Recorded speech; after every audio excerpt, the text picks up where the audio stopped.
ho amintsika rehetra ny ry havana ny fahasoavana sy ny fiadanana avy amin'Andriamanitra sy avy amin'ny Jesosy Kristy, ilay vavy olombelona marina sy ilay matoa amin'ny maty ary lehibe ny mpanjaka amin'ny tany. Alahady Pasika 3/20 iara-banantsika rehetra, tompo ny fandresena miaraka amin'ny Kristy ary hanomezantsika voninahitra n'Andriamanitra ilay nanangana ny tompo tamin'ny maty. Dia aloha ny fiainantsika mandrakariva ny ry havana izany fandresena Pasika izany. Ao amin'ny filazantsara araka ny Luka 4:20 ny andininy voalohany hatramin'ny 12 izay efa novaky ny mpiara-miasa teo no angalatsika ny fototry ny toriteny amin'ity Pasika 3/20 ity. Luka 4:20 ny andininy voalohany hatramin'ny 12. Somary miavaka ry havana ny fanambaran'ny Luka ny tantaran'ny nitsanganan'i Jesosy tamin'ny maty miohatra amin'ny fitantaran'ireo filazantsara Matteo, Marka ary Jaona. Samy miteny amin'ilay ndreo vehivavy izay nandeha vao maraina ho any amin'ny fasana, fa ato amin'ity filazantsara kanoliko ity dia hitantaratra ny fanasongadinan'ny mpanoratra ny fifandraisan'izany atao hoe Pasika jiosy sy ny Pasika kristianina. Ny Pasika dia adika hoe fandalovana na koa hoe fitsambokinana. Ao amin'ny Exodosy 2:20 rehefa niainga avy any Egipta ny zanak'Israely dia andeha amakivaky ny tany efitra ho any an-tany Kanana. Nanafaka ny zanak'Israely Andriamanitra. Ny fandalovana fitsambokinana dia sary navoaka n'ilay fandinganan'ny anjely ny tokoram-baravarana izay nisy ny raha ny zanak'ondry tsy misy kilema. Pasika kristianina dia ny fitsanganan'ny tompo tamin'ny maty, fitsambokinana niala tamin'ny fahafatesana ho amin'ny fiainana. Ary amin'izany Pasika kristianina izany, rehefa vakitsika ty filazantsara araka ny Luka 4:20 ity, dia azo istomana fiovana be dia be, fa anankitelo amin'ireo no horesantsika anio. Fiovana sata. Ny faharoa fiovana fahatsiarovana ary ny fahatelo fiovam-piainana. Ny herin'ny fitsanganan'ny tompo dia mitondra fiovana sata, fiovana fahatsiarovana, fiovam-piainana. Nahoana moa lazaina hoe mitondra fiovana sata ny herin'ny fitsanganan'ny tompo tamin'ny maty? Eo amin'ny 7:20 any sika no anomboka ka hatrany amin'ny 7:20 hitantarana mikasika ny vehivavy, ireo vehivavy izay nomban'i Jesosy avy tany Galili dia nanaraka teoriana ka nahita ny fasana sy izay fampandriny ny faty. Izay ireo vehivavy ireo. Rehefa nandeha izy nikarakara, namboatra, menaka manitra, ny heverana hitehirizana ny fatin'i Jesosy, tsy ho tratry ny fahalovana fa fomba jiosy izany, ary nandeha indray tany amin'ny fasana, dia ireo vehivavy ireo no nitory ny fitsanganan'ny tompo voalohany. Izany vehivavy izay nikarakara ny manodidina ny fahafatesan'ny tompo izany tonga nitory ny fitsanganan'ny tompo tamin'ny maty. Ny vehivavy ry havana tamin'ny vanim-potoana ny Jesosy Kristy tamin'ny andron'ny jiosy, eny mandraka ankehitriny fantatsika any amin'ny fampitam-baovao samihafa ny vehivavy jiosy dia nampanginina, tsy navela hiteny, tsy nanananjara na andraikitra akory teo amin'ny fiangonana, teny amin'ny fiarahamonina jiosy. Eto ilay vehivavy tsy hoe ny karakara fotsiny ny eritreritra ikarakara ihany ny fatin'i Jesosy, fa nandray hafatra mafonja araka ny andininy fahefatra. Zao ny voasoratra amin'ny anaran'ny Tompo. Ary raha mbola very hevitra tamin'izany, indreo nisy roa lahy niseho taminy nitafy fitafiana manelatselatra. No natahotra izy ka niankohaka dia hoy izy roa lahy taminy, nahoana no atao amin'ny maty no hitadiavanareo ny velona, tsy ato izy fa efa nitsangana. Izay hafatra ny amin'ny fitsanganany Jesosy tamin'ny maty izay dia nentiny reto vehivavy tany amin'ny apôstôly 12 lahy sy ny mpianatra hafa koa. Hoy ny mpandinika hoe ny mpitory-teny voalohany nilaza ny fitsanganana amin'ny maty dia vehivavy. Voatanisa eo amin'ny andininy 10 zany ry havana: Maria Magdalena sy Joana ary Maria reniny Jakoba. Vehivavy sasany namandreo koa dia nilaza izany tamin'ny apôstôly. Izay ilay hoe fiovana sata. Ireo nampanginina, ireo natao tsinitsinina, ireo nivaivaina, ireo natao anjorom-bala teny vehivavy nanafarany amin'ny fitsanganan'ny Tompo hoe tsy ato izy efa nitsangana, ary nitory izany tamin'ny lehilahy. Ireo zany fiovana sata, mangina ndehilahy miaino nitory teny amin'ny fitsanganany tena ny maty nataony reto vehivavy. Mety eritreretintsika mandeha ho azy zany hoe misy vehivavy lany mpifidy 100 andray andraikitra eo amin'ny tany sy ny firenena. Everitsika mandeha ho azy zany hoe mahita taletsekoly vehivavy be dia be raha tsy teny afa-tsy ny eto Madagasikara. Fa vokatry ny fitsanganan'i Jesosy tamin'ny maty zany ry havana. Tsy ny fiarahamonina Jiosy ihany nanao tsinotsinona vehivavy, fa be dia be ny fiarahamonina izay nanao ambanin-javatra nanivaiva ny vehivavy. Fa aty amin'ny taona 1910 vao tena mipetraka izany hoe zony ny vehivavy, voiziny izany hoe zony ny vehivavy. Anomboka tany taona 1910 dia tsy mieritreretintsika hoe ny fiarahamonina no mivoatra. Tsia ilay nilazaina faharira sy plaza rira sy plaza angano eo amin'ny andininy 12 ny anahery ny hery ny fitsanganany tenany maty notorindreo vehivavy ka niova ny sata. Ny hery ny fitsanganany Tompo tamin'ny maty ry havana dia manova ny sata eny anivon'ny fiarahamonina. Sary ihany, santionany ihany ny vehivavy, fa be dia be ny olona izay verezinjo ivaivaina atao ajorom-bala tsy avela hiteny, mbola mitady ny hery ny fitsanganan'ny Tompo tamin'ny maty.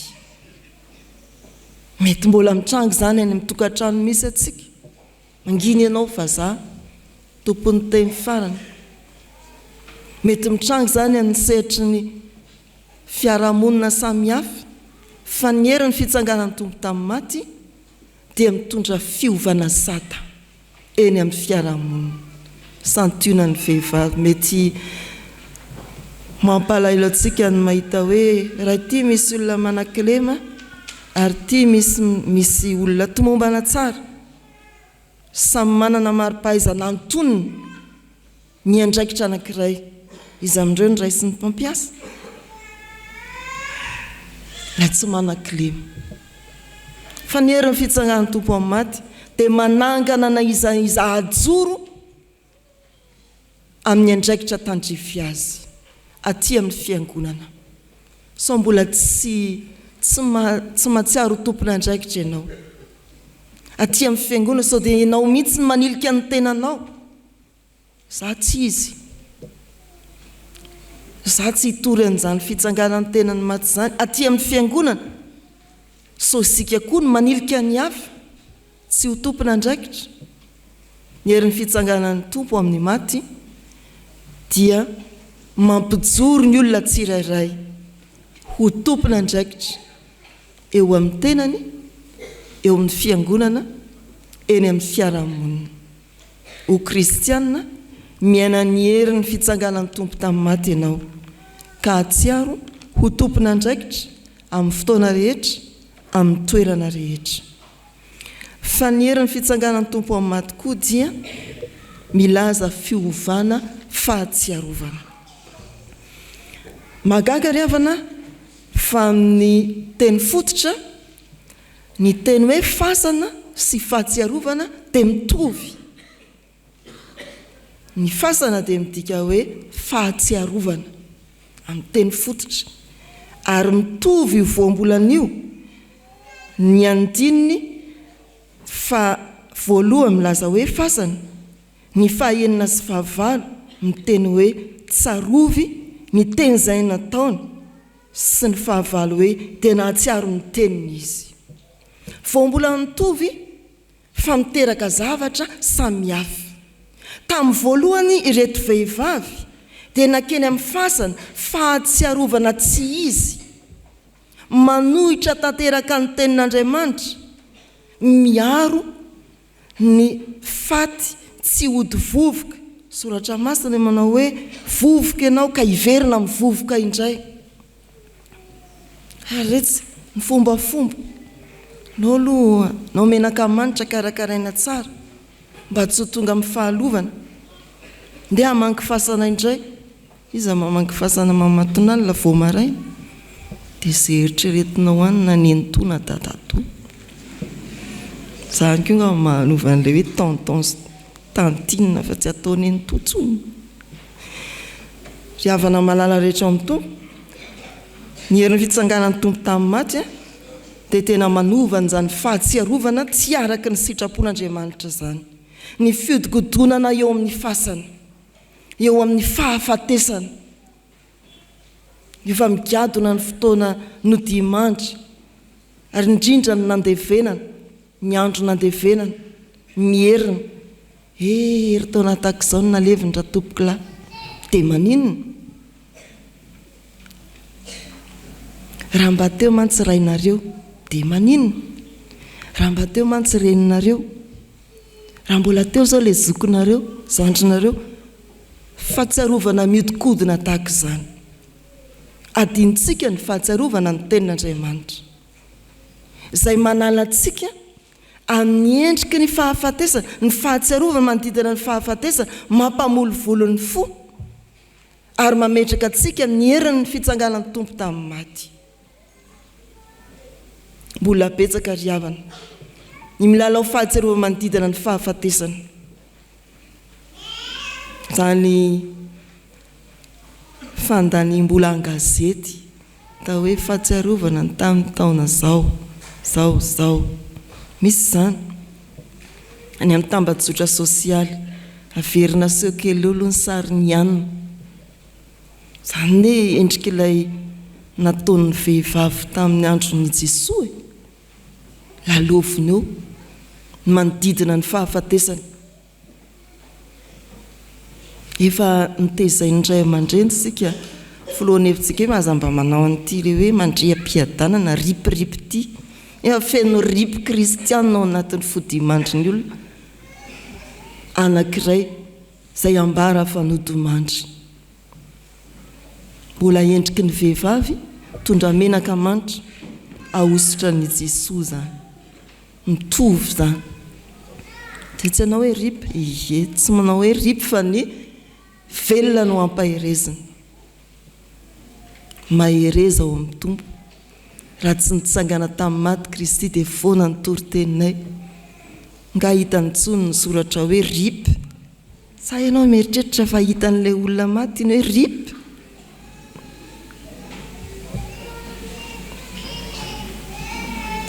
Riavana malala rehetra amin'ny tompo, ny herin'ny fitsanganan'ny tompo tamin'ny maty dia mitondra fiovana fahatsiarovana.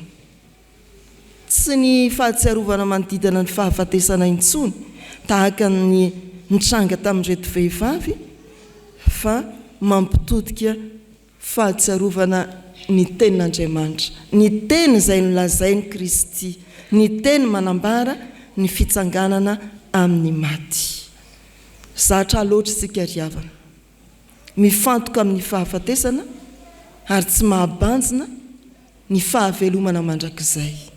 Ny herin'ny fitsanganan'ny tompo tamin'ny maty dia mitaona anao ahatsiaro fa efa nitsangana tamin'ny maty tokoa Kristy, ho santatry ny odimandry, ilaoza ny fahatsiarovana hafahafa, mitaiza ny alahelo mety hahatonga aretin-dratsy ho anao.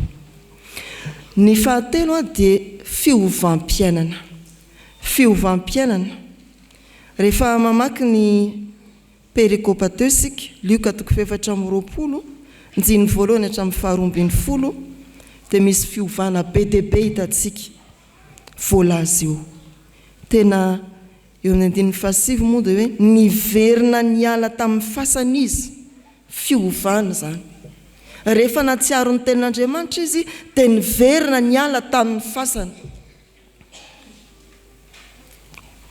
Io voambolana indray dia mitovy hevitra ny hoe nibebaka, nanao todi-kivo, nitodi-damosina ny fahafatesana ary nibanjina ny fiainana. Ny fahafatesana ao amin'ny soratra masina koa dia midika fatorana samihafa izay mangeja ny olona tsy hivelona amin'izay fiainana sahazazy, tsy hivelatra amin'ny maizy azy. Davida ao amin'ny Samoela 2:2, andininy 5:5, misy ampahanteny tsy ponina fotsiny, tenenina amintsika hoe nanodidina ny famatorany fiaina tsy hita. Tena hoe mbola velona Davida amin'izany manao an'itony kiry io. Ny fahafatesana dia fatorana mahazo ny olona anankiray. Inona fatorana mahazo ny olona anankiray tsy ahafahany mihetsika, dia efa fahafatesana izany, fa tsy le hoe le tsy mahatsiaro tena no mampitovitongotra fotsiny. Izay ny fampianaran'ny Baiboly. Rehefa nanangana ny Lazarosy i Jesosy, ny tenin'ny farany rehefa nivoaka ny fasana i Lazarosy, dia hoy izy mantsy ny olona hoe vao izy ka avelao andeha. Le mbola mifono lamba, le mbola voafatotra asa impirina impifany antsika ohatran'ny 7 sosa. Vao izy avelao andeha. Ny karazana fatorana rehetra amin'ny fampianaran'ny Baiboly dia fahafatesana. Ny herin'ny fitsanganan'ny tompo tamin'ny maty ry havana dia mama ny fatorana rehetra endrim-pahafatesana, mahatonga anao anana fahafahana, iaina amin'ny fiainana vaovao, hiova fiainana. Dia izany no ambaran'ny soratra masin'eto, miverina, manao todi-kivo, miala amin'ny fijerena ny fahafatesana, mibanjina ny fahavelomana ao amin'ny Kristy. Ry havana malala rehetra ao amin'ny tompo, manafaka antsika amin'ny fahafatesana Jesosy nitsangana tamin'ny maty. Raha mety ianao dia ndeha hiara hibanjina ny fiainako avy ao amin'ny Kristy. Avelao ny endriky ny fatorana rehetra hatramin'ny ty androany ity, manomboka amin'izao oro izao, mpanjino ny fahafahana, ny fahavelomana, ny fiainam-baovao ao amin'ny Kristy. Toriteny Pasika voalohany ry havana dia nilazaina fa arirarira foana, andininy 12, nefa nataony ho arirarira foana izany teny izany ka tsy ninony. Toriteny Pasika 7:20 ity toriteny ity, tonga marobe isika. Iteny koa ve ianao tahaka ny apôstôly hoe arirarira foana izany, sa ho raisinao ny teny, analanao amin'izay mety firaviravezan-tana na hahatonga anao tompona andraikitra? Ho raisinao ny teny, anala ny fahatsiarovana ratsy ao anatinao, hampatsiaro anao ny fahamarina ny tenin'Andriamanitra hinonao ny teny manome anao fiainana vaovao. Hery ny fitsanganan'ny tompo amin'ny maty manendry anao ho tompona andraikitra, manova ny satanao. Hery ny fitsanganan'ny tompo amin'ny maty manova ny fahatsiarovana ratsy ao anatinao, hampatsiahy ny tenin'Andriamanitra. Hery ny fitsanganan'ny tompo amin'ny maty dia manova ny fiainanao. Raisy izany teny izany, inoy izany teny izany. Amen.